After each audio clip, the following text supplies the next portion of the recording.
sing. Let's make it a happy party. Huh? Everybody join. Everybody sing. Let's have a good time. Might as well. Eyes are smiling, sure it's like the morning spring. In the lilt of Irish laughter, you can hear me. Quiet, everybody. Hello, Duffys Tavern, where the elite meat to eat. Archie the manager speaking. Duffy ain't here. Oh, hello, Duffy. What's new? Nothing much. Messenger just brought a package from that weight-reducing place. You know, that one that's been trying to take that blubber off your fat life. No, there's no message. Just a white flag. Huh? What else is new? Well, you know Mrs. Piddleton. Well, Abigail is now worth $100,000, thanks to Italy. Her third husband fell into Vesuvius. Am I going to console her? Better than that, Duffy. I'm going to marry her. Why? I got a lot of reasons. 100,000 of them. Okay, so she ain't got legs like Betty Grable. She ain't even got legs like Harry James. Well, look, for $100,000, I'll be in a position to gamble that long skirts come back. Huh? What'd you say about Mrs. Piddleton? She's got a face that would what? Duffy, on behalf of my future wife, I resent that. The idea. A face that'd stop a sundial. Maybe it wouldn't stop it, but it'd sure slow it down. Oh, yeah? I'll brook no more of these slurs on Mrs. Piddleton's ugly face, Miss Duffy. In a short time, I'm going to be making love to her, and I'm trying to get in the mood. And it ain't easy. Why don't you go practice over there? Practice? What do you mean? Rub noses with the moose head. Rub nose with it. That's a ridiculous comparison. Look at that moose head. Look at that long nose. Them bulging eyes. Them protruding teeth. Darling! My, what some men won't do for $100,000. It ain't the 100,000. It's the principle of the thing. Do the same thing for 500. Besides, it might not be too bad. At least Abigail is sophisticated. You got to say one thing: she knows plenty about this world. She ought to. She's been on it long enough. Archie, you ought to be ashamed. What do you mean? Marrying for money. Can you think of a better reason? How about love? I love money. But what about Mrs. Piddleton? You know what she thinks about taverns and saloon keepers. Well, I covered that, Fats. When I asked her to come down tonight, I told her that Duffy's is not a tavern. I'll go along with that. I beg your pardon. I told her we are now a tea room. Tea room? Ain't she going to be a little surprised when she gets that orange pico with a head on it? I'll just tell her it's the tea that made Milwaukee famous. Some tea room. Look at that painting up on the wall. The painting? Oh, well, she's been up there for years. You think the picture's a little too daring? Well, it ain't Washington crossing the Delaware. Better turn her around. We'll use it as a dart game.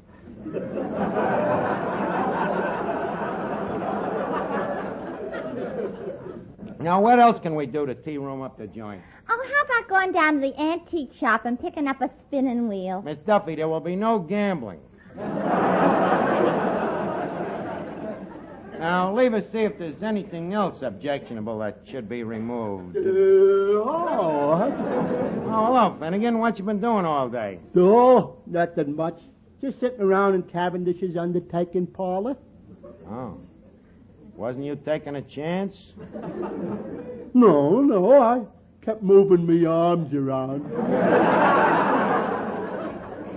So, nobody brought up the question. Oh. Nice atmosphere over there. Yeah, huh? Yeah. At least there's somebody to talk to. Who? Cavendish? No. Oh. Finnegan, how come you hang around a place like that? Why not? Look at all the fun I had there last Tuesday. Fun at Cavendish's? Oh, yeah. It all started when I fell asleep in the back room. And I had such a delightful surprise when I woke up. You did, huh? Yeah. All me best friends was looking down at me. Well, why didn't you get up? With 8 pounds of gardenias on my chest?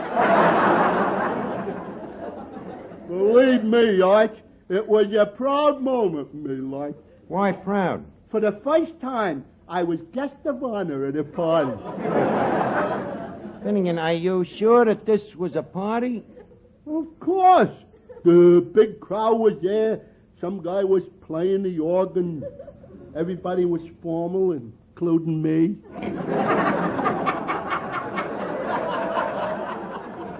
And boy, you should have heard the compliments I received.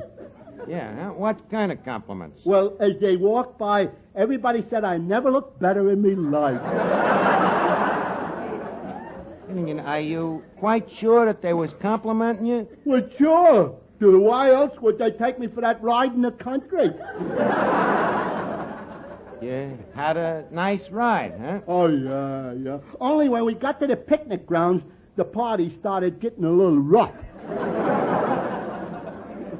What do you mean? Well, I didn't mind when some practical joker threw me in a hole. And then started throwing dirt in my face. But when that guy reached in to yank off me tuxedo, that was going too far.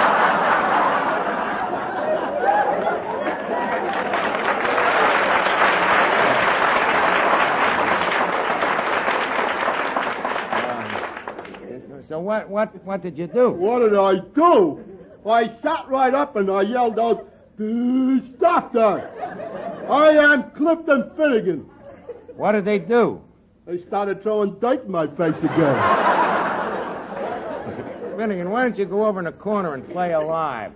Oh, okay. Hey, fellas, wait for me! Oh, no. Hey, that must be Mrs. Piddleton. Hello, Duffys Tearoom. Mistress Archer speaking. Got it out. Hello, oh, it's you, Mrs. Piddleton. Look, Abigail, my love, why ain't you here? You're about to take your beauty sleep? Look, you think we got that much time? Well, I'm just bursting to ask a certain question, Abigail. Yes, is 100,000 in cash or in bonds? Miss Duffy, please. What, Abigail? What should you wear tonight? Well, how about that gray hat? You know, the one with the heavy veil. Huh? You wish I was more of a family man? Well, look, ain't it enough that there'll be you and me and the 100 G's? You got to have a family man, huh? Well, I'll tell you what, Pitty, stick on a bustle and come on down. We'll talk things over. Swell. Hey, Bats, I'm an expectant husband. How about playing the wedding march? Your wedding march? Yeah. I'm in the money. Bats! That is not a wedding march. Now play something else.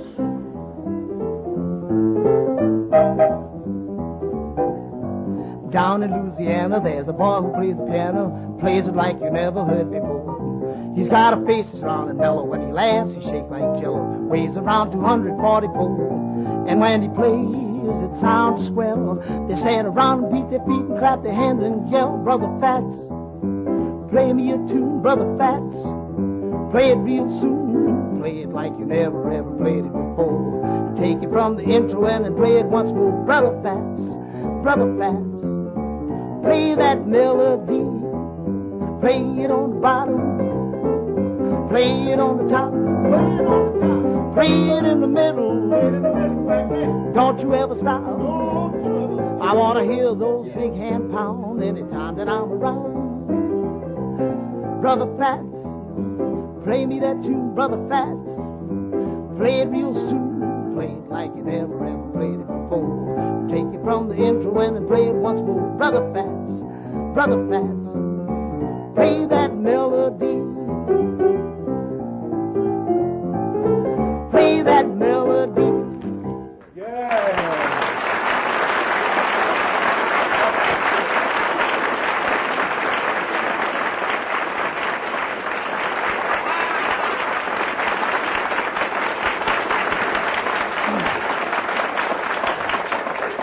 Fats, that was great. I think I'll let you play at my wedding. Is there any money in it? There is for me. Mr. Archie, you know there ain't going to be no wedding. Why not? You heard what Miss Piddleton said on the phone. She's looking for an old, substantial family type. Well, I've always been a home-loving man. Yeah, but who are you home loving? Miss Duffy, despite what some people infer, I can quite often be found dabbling around in the kitchen. Only because you take your bath in the sink. Yeah, but when I'm taking a bath, I'm still washing dishes. Anyway, what makes you such an authority on family life? Because Papa set such a wonderful example. Every night he comes home, flings open the door, and then you know what he does? Falls flat on his face. I'm not speaking of holidays. He calls out to Mama, "Where is my fat angel?" Huh? He calls her Angel, huh? Yeah, That's probably just wishful thinking. that's your opinion. But after all these years, Papa says Mama is the most beautiful woman in the world and that he wouldn't give up a single acre. Oh, they were certainly made for each other. Yeah, hands just fit perfect around his throat. Archie, they haven't had a fight in years. Oh, occasionally they may quarrel over something like, say, pipe smoking in the living room. So Mama gives in. She smokes on the back porch. Well, I hope my bride will be more compatible. By the way, Finnegan, Yeah. has Mrs. Piddleton showed up yet? Is she about 4 feet tall and wearing short pants? Certainly not. Oh, then in that case, your little nephew just come in. Oh, well, it is me little nephew, Morton. Morton, I guess you just couldn't stay away from your old Uncle Archie, hmm? Uncle Archie, I find you tedious, odious, despicable, and disreputable. Kids always love me. But, Morton, how come you ain't at school? Remember, Uncle, you did my homework for me? Yeah. That's why I'm not at school. Oh, well, make yourself to home, Morton. By the way, you remember Finnegan, don't you? Indubitably. Huh? Well, a lot of people have a bad memory for faces. I guess we'll have to make the introductions all over again. Morton, this is Clifton Finnegan. Delighted. Thanks. Glad to meet you, too. No. Pleased to make your acquaintance? No. Likewise, I'm sure. That's the one.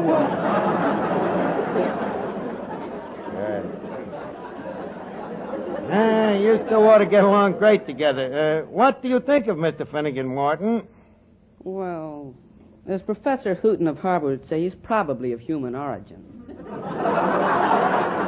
Oh, wait a minute, Morton. Don't go by what outsiders say. Finnegan, that was a compliment. Oh. Well, Morton, how's it feel to be back in the tavern? I can answer that by asking you a question. What? Did I see a snake just pull its head in that bottle? Or is it merely the airwick going down for the third time? Very clever, Morton. Too bad I ain't got a son like you. Hey, wait a minute. Mrs. Piddleton wants a family, man. So? Morton, my son. What? Finnegan, meet me new son. Gee, Archie looks just like Morton. I am Morton. Oh, well, that explains the resemblance. Uncle Archie, you mean I'm to help foster this delusion by impersonating your offspring? I ain't asking you to do that. I'm just asking you to call me Pop. That's all. But what about Mrs. Piddleton? What about her? Won't she get wise that the kid is artificial? Not at all. I'll be honest with her. I'll just tell her the kid is a result of a distant marriage.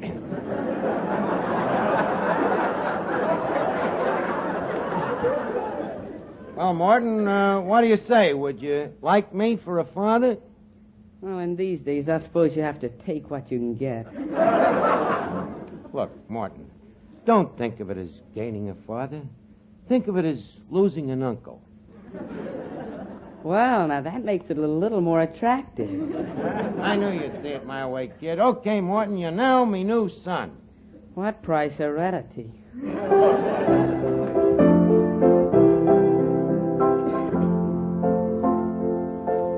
Mr. Archie, you ain't gonna fool Mrs. Pilton with that father stuff. What do you know about being a father? Well, I never raised no kids of my own, but what's to do it? When they're babies, you give them a bottle. When they're little kids, you give them a lollipop. And when they're in the teens, you give them ice cream. And when they're grown up, back to the bottle again.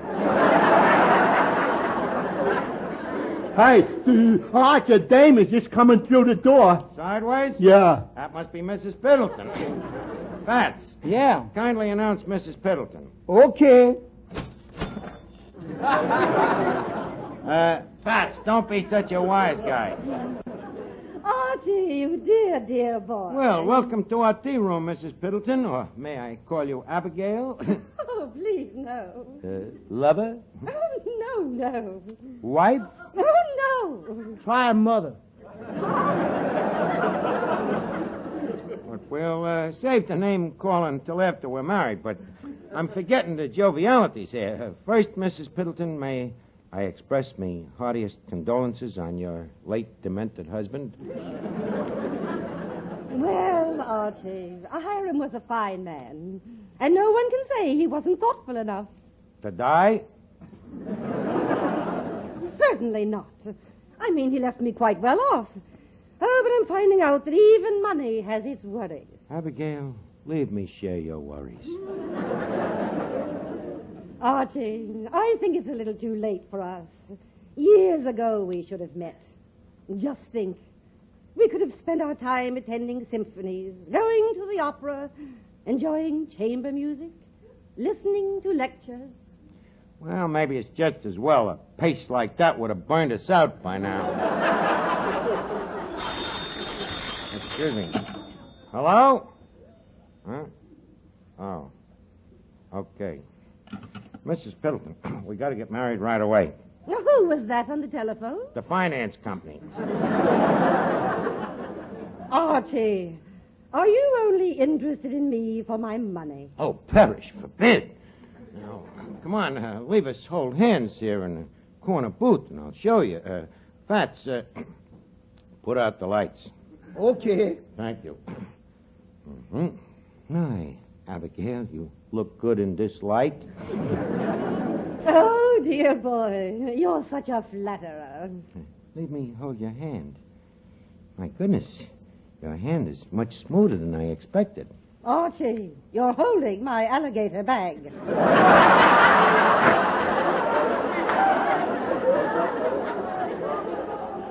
Oh, I'm sorry. Tell me, Abigail, would it startle you if I was to suggest that we make a few advances? Whatever do you mean? Would you like to advance me a few bucks against that 100 grand? I beg your pardon? Not ready yet, huh? Okay, leave us do it the romantic way. Abigail, you are the the love of my life. And now I have a little surprise for you. Close your eyes. All right. Archie, take your hands out of that alligator bag. Abigail, I resent your inference. Are you suggesting that I, the manager of a prosperous tea room, would stoop to filch you for a couple of crass bucks? Well, that's another thing, Archie. What? This tea room. What about it? You don't fool me a bit. In what respect? Well, tea rooms have lace curtains and dainty furniture and vases on the floor with flowers. Well, our vases used to hold flowers, too, but the tobacco juice killed them. And another thing, the tea rooms have gypsy fortune tellers who read tea leaves. Well, we got a gypsy fortune teller, too. Really? Where is she? Well, she happens to be out at the moment buying some bifocals so she can read the smaller leaves. Say, Archie. Well, speak of the devil, if it ain't Gertie the gypsy. What? I am so glad you have returned, gypsy fortune teller. Oh.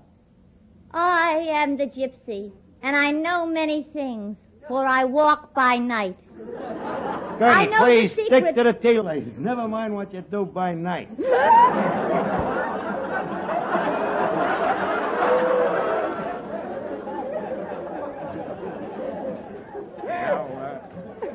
Go ahead, Abigail. Give her your teacup. Very well. Tell me, Gypsy, what do you see in the tea leaves? A fly. That must have been left over from the consomme. Now, continue, Gypsy. Do the tea leaves say what handsome, debonair gent will marry Mrs. Piddleton? Well, let's see. Ooh ya, how to fong kung wa. What's that? It's Chinese tea. Well, try to translate as you go along. Very well. I see a young man in the tea leaves. Yes, He is very tall yes, and very handsome. yes. He has bushy eyebrows and thick glasses. Why, Rodney Haybinder, what are you doing in there? Miss Duffy, stop trying to louse me up, will you? Archie, I've had enough of this. You're deceitful and greedy and just after my money.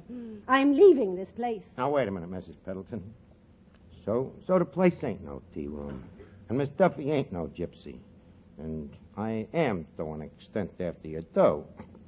But it ain't for me own vile purposes. It's just that I was sort of thinking of the kid. The kid? Yeah, my little son, Morton.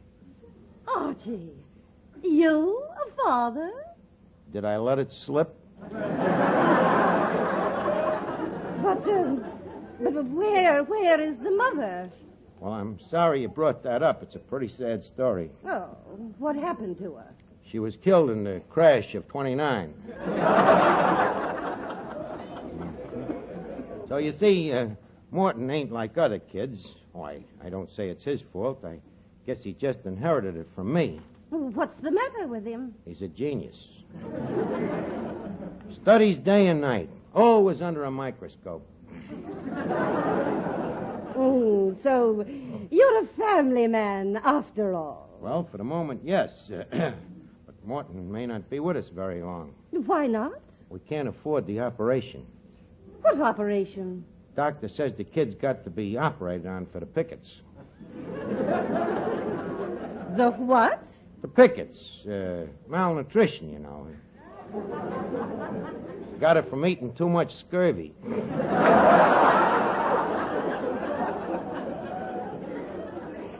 And as I say, we ain't got the money for the operation. Well, if this is the case, perhaps I ought to reconsider.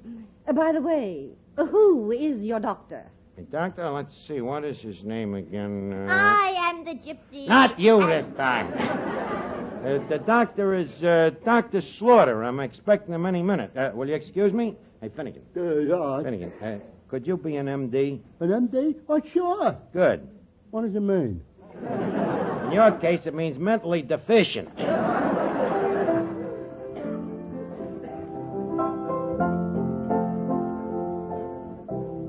Now, you got it, Finnegan? I got it, Arch. Okay. Who are you? Don't be silly. You've known me for years. Please, try to remember. Yeah. You're Dr. Slaughter. Dr. Clifton Slaughter. Ph.D., LL.D., M.D. You don't have to spell it out, Arch.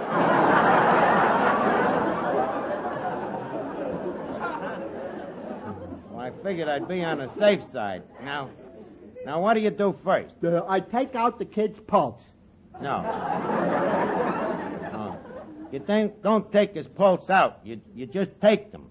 Where? And a thermometer. Oh.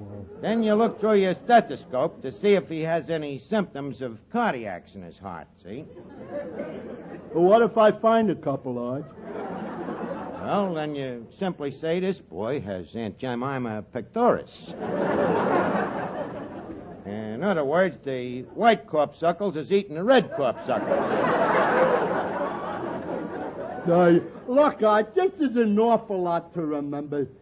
Couldn't we just break the kid's arm? Don't louse me up again. Well, don't worry, Arch. Just depend on me. I won't let you down. Promise? Promise. Man to beast? Man to be. Oh, Morton. Yes, Uncle Archie. Uncle Archie. No, Pop. Okay, Pop. All right. Now, remember, you act like you're anemic, see? Anemic? Yeah, you can't remember a thing. want you to tip your mitt. Mrs. Piddleton. Yes, Mrs. Piddleton, I would like you to meet my son, and I hope the future heir to our fortune.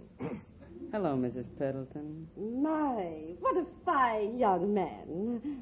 And where were you born? Chicago? New York. New York. Chicago. In 2 cities? His mother was traveling at the time. I see. And how old is he? 10. 12. 12. 10.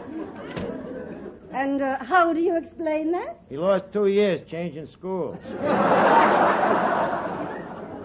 Yep, Mrs. Piddleton, that's the story. I've been both father and mother to this little trike. Sending him through school. Massaging his little brain before examinations. Washing his little pantaloons by candlelight. Morton, you should be very proud of your father. I am of my father, but that jerk. Mrs. Piddleton, you see, no memory. Suspicious anemia. I think we better have the doctor look at him right away. Calling Dr. Slaughter.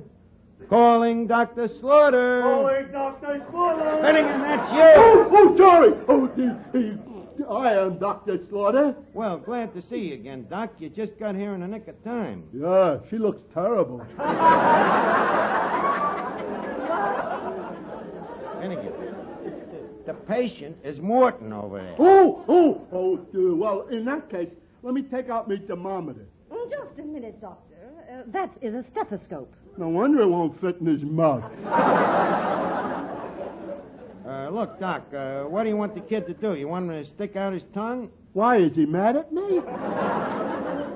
Archie, what's the matter with this doctor? Well, he's a little dizzy. He spent the last 6 months testing cigarettes.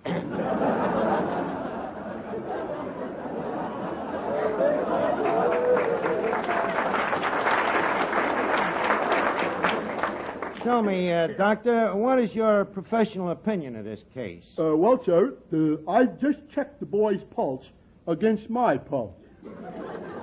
Yes? One of us is dead.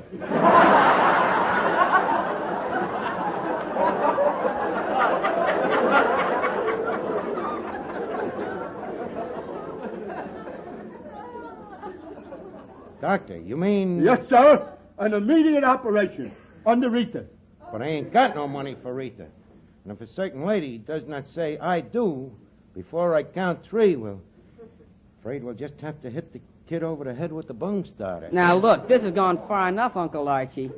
Uncle Archie? Huh? What? Why, you give me that bung starter. Now, wait a minute, please, Mrs. Piddleton. Ouch! Ouch, me head! Good night. Oh, Morton. Morton, you dirty little crumb. On account of you, I've lost $100,000. Uncle Archie, don't think of it as losing $100,000. What? Think of it as gaining a son. Drop dead.